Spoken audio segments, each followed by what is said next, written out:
this is the finished Kitbash thing with mud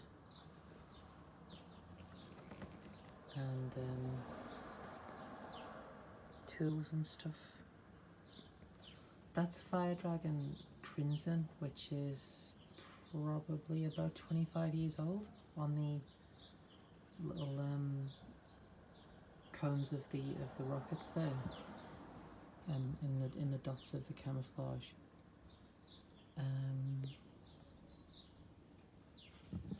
Obviously the filler filled in any gaps. The filler was just milli put, and I gave it a pretty simple paint scheme. I'm not entirely sure if you can see it particularly well because of the sun. I say this every time. I could probably do with getting a better angle.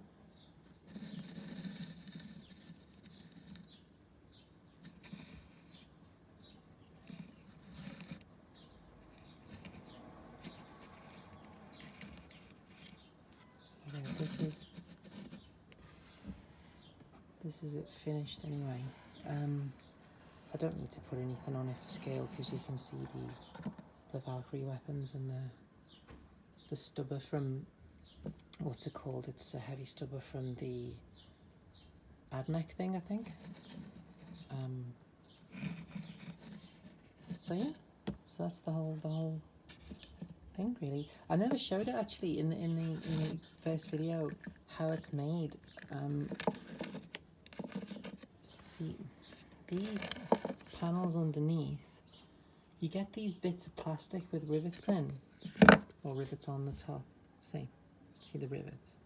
So you get these bits of plastic in tank kits, and I've never had any idea what they do. That yellow stuff is the milli put with no paint on it. Those little brown discs, they are there to bridge the gap between, see the way that the two panels are butt there underneath the mortar legs. The little brown discs, they are from 8th Army Warlord Games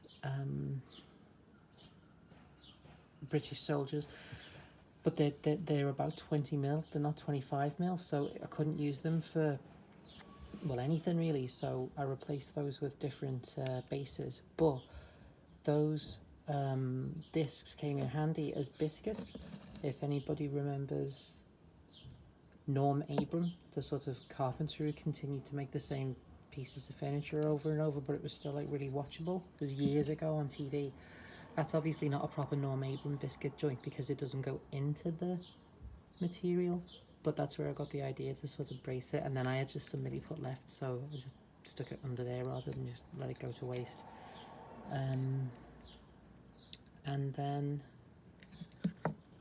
that was it. The construction plastic that makes the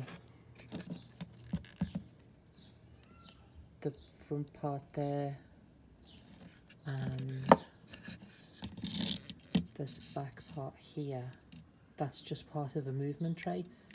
This curved section, they are two, I think they might be like, it was like this tail thing that went on the back of a Matilda in a Matilda 2 in one of the theatres of war that they were used in. I don't know if it was like an unditching sled or something, so that they could cross trenches and obstacles and stuff. Then obviously the rails are just from vehicle rails. I can't remember which ones. And then it's a mule, the cab, as I put in the description of the other video. That cab is from Mantic Games Mule, which is like a Taurox sized vehicle. So that's the whole thing.